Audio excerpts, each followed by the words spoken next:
Hey everyone, you're with Tesla Tom. Thanks for joining us on Ludicrous Feed. Hope you've all had a lovely Christmas. I'm going to go through my most recent power bill today.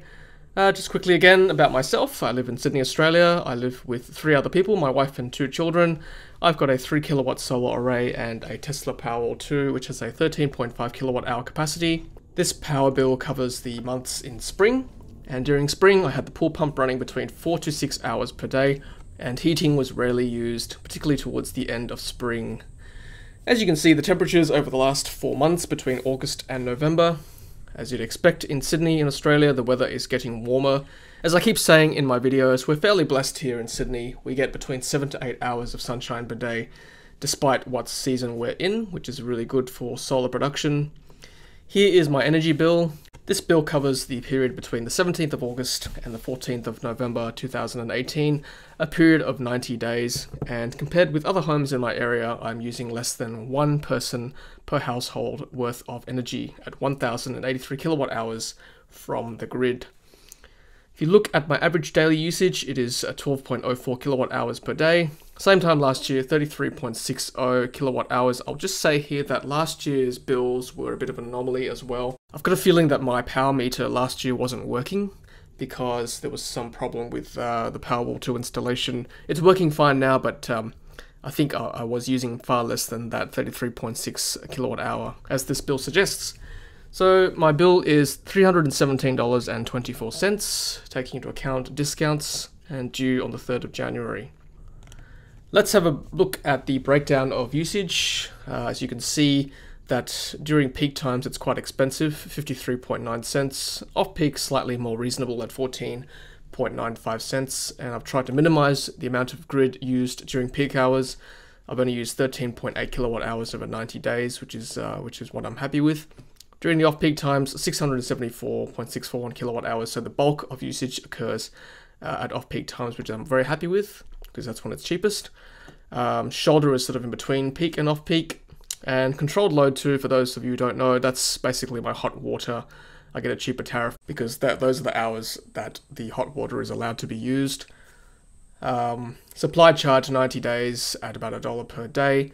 Now this electric car charge here is a plan which AGL no longer has, by the way, but I was pretty lucky to have it. I don't know when it's going to end, but I get to charge my car as much as I want from the grid for $1 per day.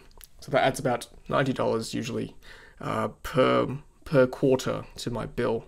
I don't feed too much back to the grid because of my PowerWall2, but what I did feed, I received $23.36 worth of credit at 11 cents per kilowatt hour, of which I fed 210.406 kilowatt hours back to the grid. So in total, it was $361.12. I get a 22% discount if I pay on time, so that's $317.24 all up. Let's have a look at this bill compared to last bill, which was winter 2018. As you can see, heating makes a big difference. So I used 18.36 kilowatt hours in winter per day, compared to spring, which is this current bill, 12.04 kilowatt hours. And that made, as you can see, about a $70 difference between winter, which is $383.31, compared to spring, this time $317.24. Let's compare this bill now to a bill from 2016. Now, just keep in mind that in 2016, I didn't have a PowerWall2, nor did I have my Tesla Model S. So no electric car, no battery, and I used 16.19 kilowatt hours per day, which meant I paid $342.70. You might think it's not much more than what it is currently, but don't forget I've got that AGL $1 per day deal with my Tesla Model S for this current bill, so you've really got to knock off about $90 from that $317.24.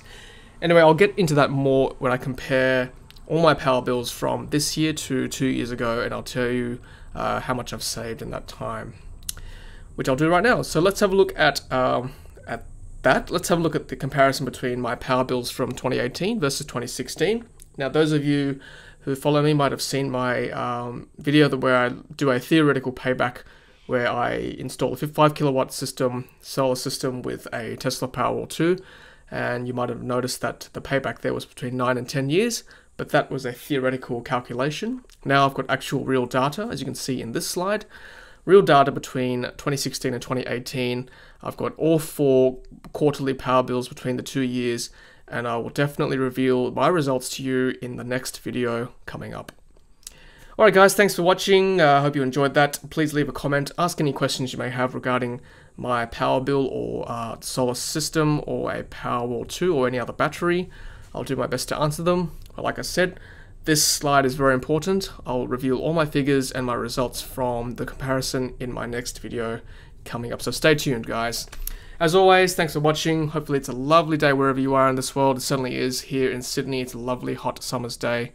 And hopefully you are all doing well after a very lovely Christmas. Alright, thanks for watching, and as always, happy charging. Thanks for watching, and thanks for being part of the energy revolution. If you haven't done so already, be sure to hit subscribe to stay up to date with our latest videos. If you're about to buy a Tesla, use my promo code Thomas7208 to score 6 months of free supercharging. Happy charging!